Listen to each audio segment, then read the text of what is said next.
Bonjour, mon nom est Jonathan. Bienvenue au podcast Ma semaine Star Wars.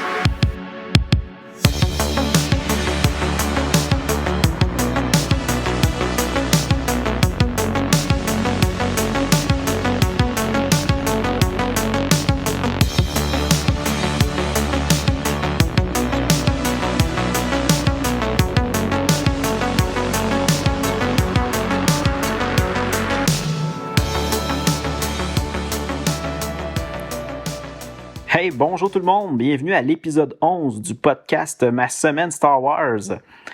Aujourd'hui, on va s'attaquer à la deuxième mini-série de Tales of the Jedi qui se nomme The Fall of the Sith Empire. Mais avant de commencer, je vais faire un petit retour sur ma dernière semaine. J'ai continué à écouter la série de Mandalorian de la saison 3. J'ai vu l'épisode 3. Je sais que déjà sur Internet, ça parle beaucoup. La plupart des personnes qui ont mis des commentaires, pas la plupart, mais quand même beaucoup, j'ai vu que c'était très mitigé. Là, comme quoi qu'il y en a qui avaient complètement détesté, puis d'autres qui avaient bien aimé ça. Moi, je fais plus partie de ceux qui ont aimé. Là. J'étais content de ce qui s'est passé là-dedans. Puis, inquiétez-vous pas, là, je vais absolument rien dire. Là. C'est pas mon genre de spoiler les choses comme ça. Là. Je voulais tout simplement vous dire que j'en étais rendu à l'épisode 3 puis que pour l'instant, j'aime bien ça.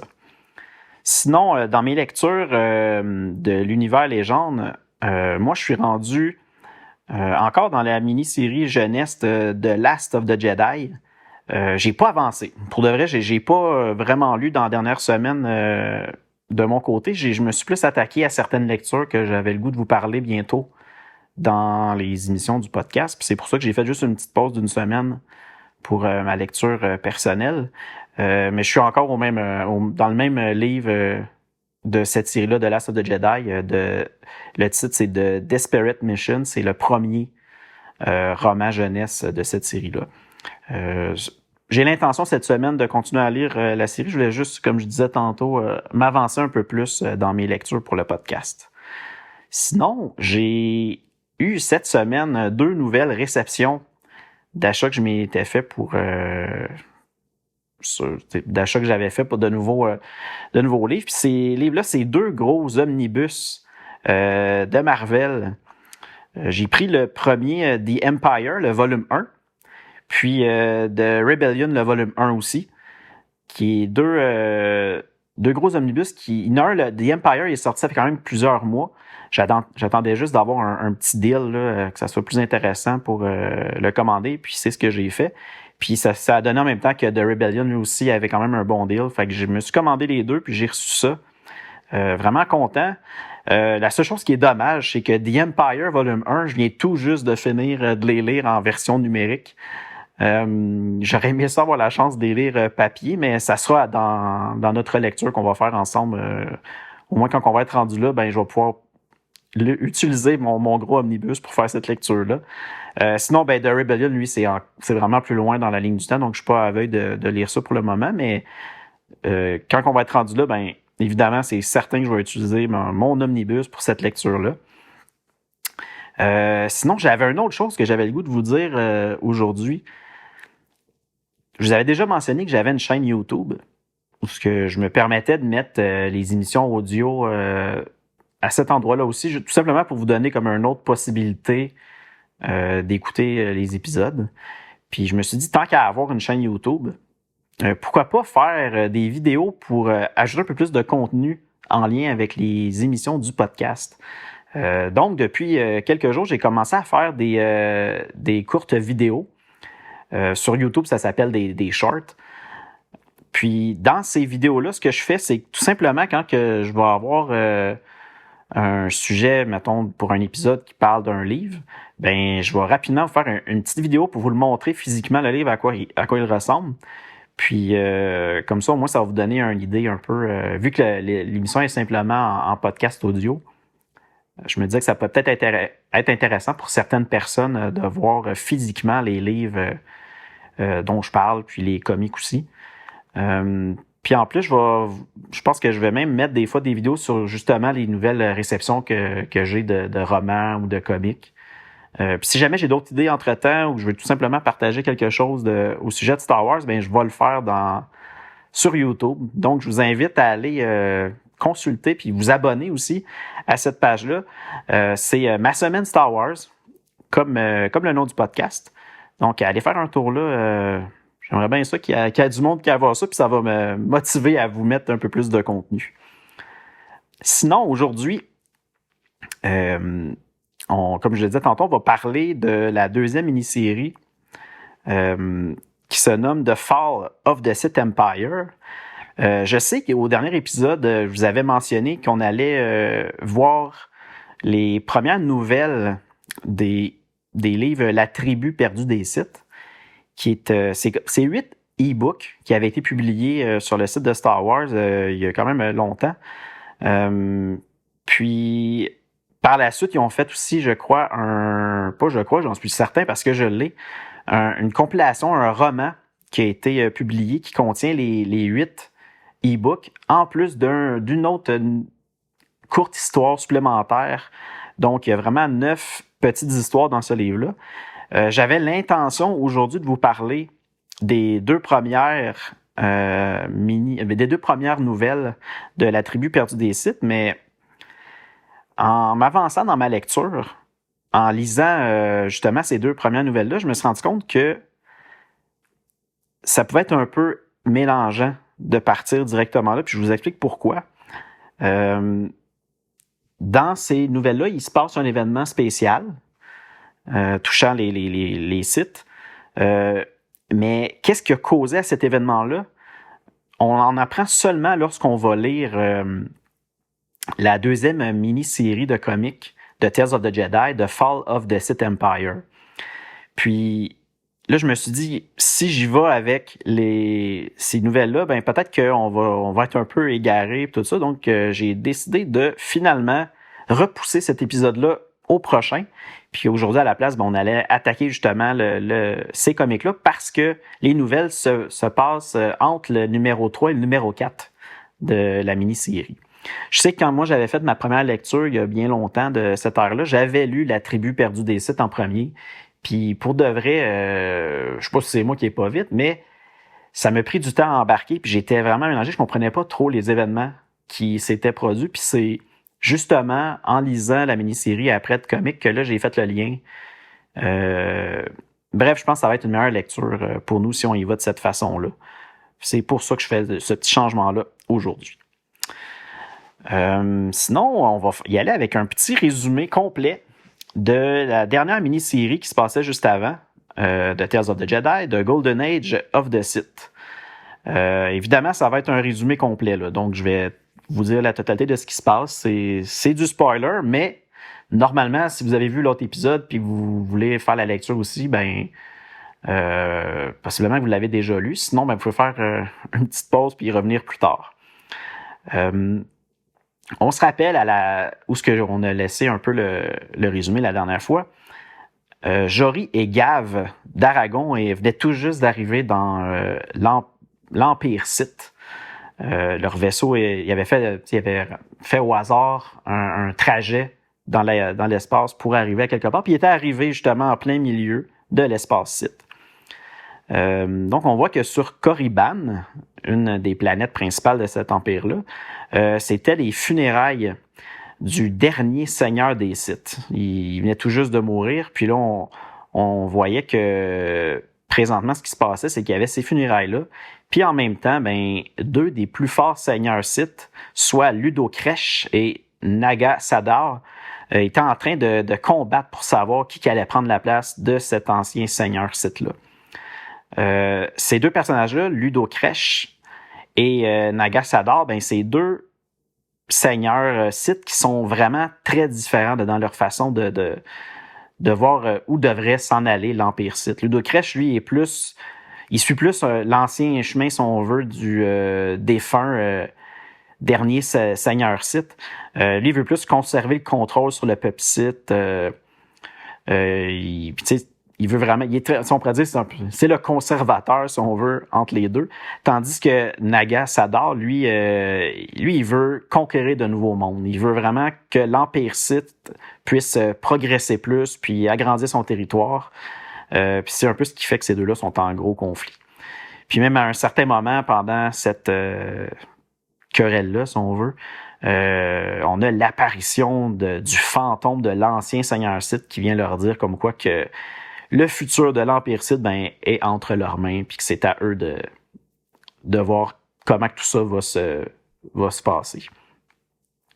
Entre-temps, on avait eu aussi le Jedi Odan Ur, qui avait eu une vision, puis qui avait vu comme quoi que quelque chose de très grave allait se produire dans la République. Donc, s'était dépêché à aviser Mémit Nadil, qui était le conseiller de l'impératrice Theta, pour justement leur aviser comme quoi qu'il se passait quelque chose puis qu'il fallait s'en occuper au plus vite, là, que c'était très grave. Par la suite, Gav et Jory, qui avaient finalement été capturés par les Sith quand ils sont arrivés sur Korriban.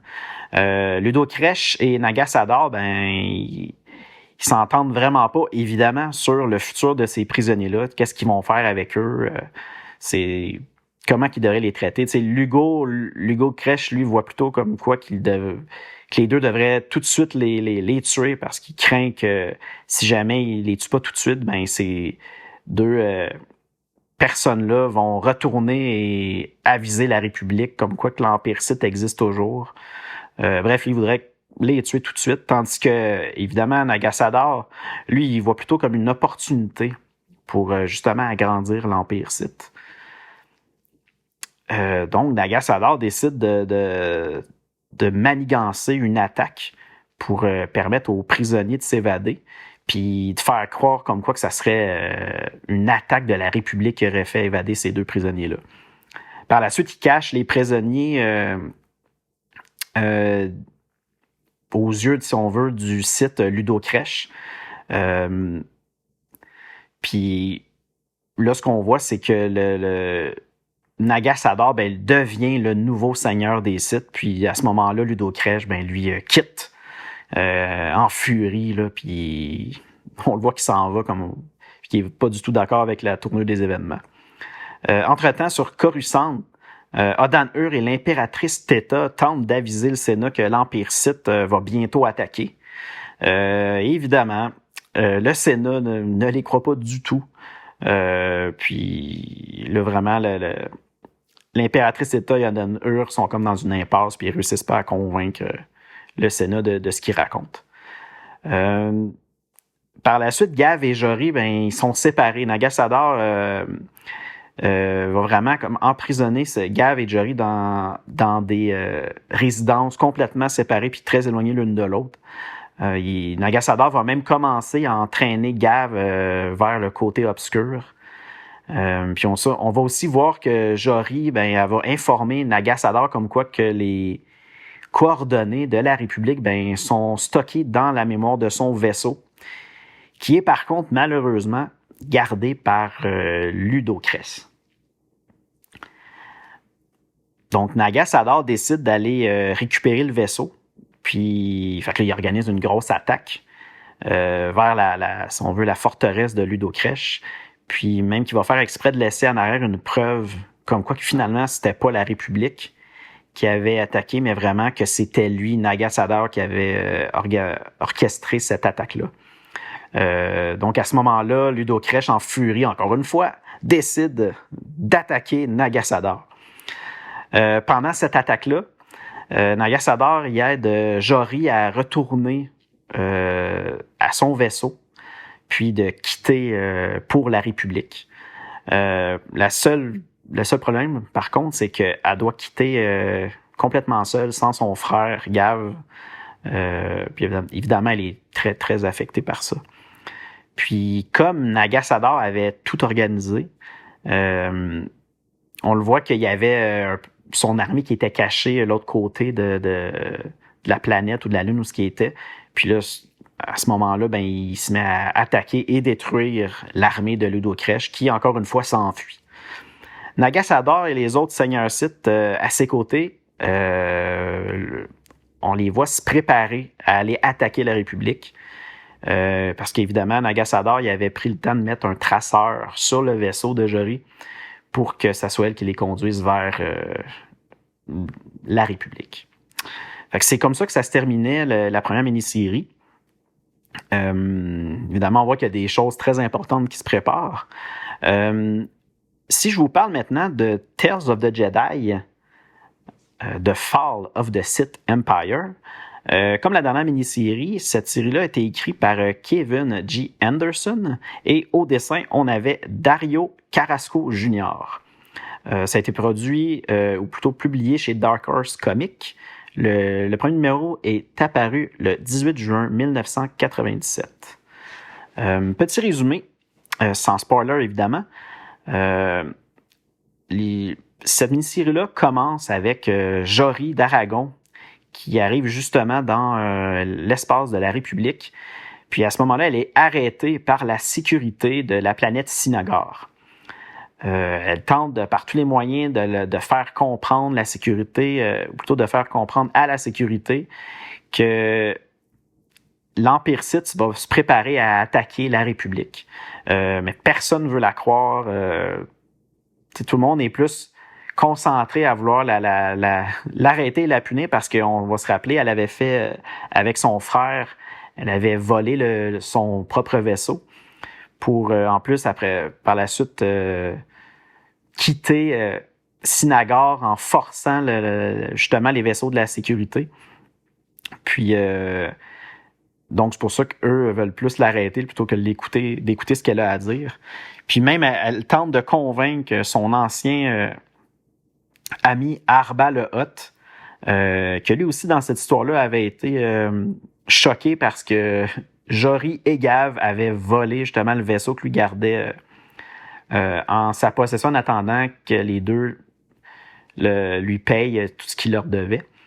Puis en lien avec justement ça, on a le personnage SSK, je n'ai aucune idée comment ça se prononce, Kahor, qui était le seigneur des marchands. On le voit qui arrive puis il s'empare du vaisseau, le Starbreaker 12, parce qu'il considère que ça va être un peu ce qui va lui dédommager tout ce qu'il avait perdu lorsqu'il avait acheté la route que Jory et Gav avaient découvert, mais que finalement cette route-là était vraiment pas bonne du tout, puis ça avait tout détruit sa cargaison. Puis là, il avait perdu beaucoup d'argent. Donc lui, il considère que s'il prend le Starbreaker 12, ben il va être remboursé. Puis c'est ce qui va comme si on veut, payer un peu la dette de Jory et de Gav. Par contre, la seule chose qu'il faut pas oublier, c'est que dans le Starbreaker 12, ben les coordonnées de l'Empire Sith sont stockées dans la mémoire du vaisseau. Fait que Jory est vraiment pas contente que Kahor garde son vaisseau. Par la suite, Jory est amené devant le juge pour justement être jugé pour tout ce qu'elle a fait comme crime dans le passé. Sinon, entre-temps, on voit l'ancien maître de Odan-Ur, maître Oro, qui décide de rendre visite à l'impératrice Theta pour lui dire que lorsqu'elle était venue avec Odan-Ur tenter de convaincre le Sénat sur Coruscant, comme quoi que l'Empire Sith allait bientôt attaquer, il vient lui dire que finalement, il y a certains Jedi qui ont entendu son appel puis qui veut bien venir porter main forte à Theta pour ça. Puis on voit que Theta décide de montrer justement à Oro que même si le Sénat voulait pas rien faire pour cette attaque-là, ben qu'elle, de son côté, n'était pas restée les bras croisés. Elle avait commencé à construire d'énormes vaisseaux de guerre pour justement aider à défendre la République. Mais c'est à ce moment-là qu'on voit que Nagasador est en train de convaincre Gav comme quoi que l'Empire Sith est beaucoup mieux que la République s'est jouée de lui, puis blablabla. Bref, il est en train de l'endoctriner pour être du côté des Sith. Ludo Kresh fait son apparition à nouveau. Puis il essaie d'aviser tout l'Empire Sith, comme quoi que Nagasador, qui va mener à la perte l'Empire Sith si le monde décide de le suivre, qu'il faut pas faire ça, et blablabla, tout ça. Mais Nagasador décide de profiter du moment et il demande à Gav d'aller activer un panneau de contrôle. Mais Gav, ce qu'il sait pas, c'est que ce panneau de contrôle-là est rattaché au vaisseau de Ludo Kresh, puis ce vaisseau-là explose à ce moment-là. C'est aussi à ce moment-là que Nagasador avoue à Gav comme quoi qu'il avait implanté un traceur sur le vaisseau, le Starbreaker 12, puis que grâce à ça, il sait exactement où se situe la République. Puis c'est là qu'on va voir que Nagasador, il se prépare à aller envahir la République. Je vais m'arrêter là pour le résumé. Évidemment, encore une fois, c'est un petit résumé. Là. Je ne vais pas en détail, puis je ne vais pas bien loin dedans toutes les choses qui se passent à ce niveau-là. Mais je peux vous dire que cette série-là, encore une fois, comme je l'ai dit pour la première mini-série, je l'aime vraiment, vraiment beaucoup. C'est excellent. C'est là, en plus, qu'on va voir qu'il va se passer quelque chose d'assez important, que ça va amener à un tournant dans l'histoire de la République et des Sith. Évidemment, j'avais aussi parlé du dessin, mais plus que je lis la série, plus que j'aime comment que le dessin est fait. Oui, c'est plus vieillot au niveau des couleurs, mais le dessin, il parle, c'est vivant. Là, c'est juste de voir comment que les Sith sont créés avec leur fameuse armée de Massassi ou Massissi, je suis plus trop sûr du nom, mais c'est comme toute la race Sith. C'est comme les guerriers des seigneurs Sith. Là. Bref, tu vois ils n'ont pas de l'air très, très gentils. Bref, c'est vraiment bon. Là. Je vous suggère vraiment de lire cette série-là. On en a encore plusieurs autres numéros qui s'en viennent dans le futur, puis ça va être vraiment, vraiment le fun. Mais pour le prochain épisode, là, on va vraiment aller s'attaquer à la tribu perdue des Sith. On va voir les 2 premières nouvelles, ou plutôt les 2 premiers e-books, parce que ça avait été publié en e-book sur le site de Star Wars. La première se nomme Précipice et la deuxième Divin. Ça va être les 2 histoires qu'on va voir la semaine prochaine. Je l'ai déjà lu, juste pour vous le dire comme ça. Puis, d'après moi, dans les lectures que j'ai fait à date pour l'émission, c'est peut-être les lectures que j'ai eu le plus de difficultés. Je ne sais pas si c'est un manque d'intérêt ou si c'est plus la façon que c'est écrit que j'avais de la misère, moi, à rentrer dans l'histoire, mais sans rien vous dire trop en détail, c'est pas mauvais, mais j'ai quand même une petite retenue dans ces lectures-là, mais on en parlera plus en détail au prochain épisode. Sinon, encore une fois, n'oubliez pas que si vous avez quelque chose à me dire, soit des commentaires ou des questions ou quelque chose comme ça, vous pouvez le faire à l'adresse courriel de l'émission qui est masemaine-starwars@gmail.com. Sinon, allez voir sur YouTube à Ma Semaine Star Wars, les courtes vidéos que j'ai fait. Puis aussi, tant qu'à faire, à cet endroit-là, vous pouvez commenter. Si jamais vous avez des choses à dire, vous pouvez le faire aussi directement sur la chaîne YouTube. J'ai encore la page Facebook et la page Instagram. Présentement, c'est pas vraiment populaire, donc je continue à la garder en vie pour laisser un peu de temps. Mais si jamais je vois qu'il n'y a pas d'intérêt pour Facebook et Instagram, je vais peut-être les mettre de côté puis me consacrer plutôt à la chaîne YouTube pour mettre du contenu.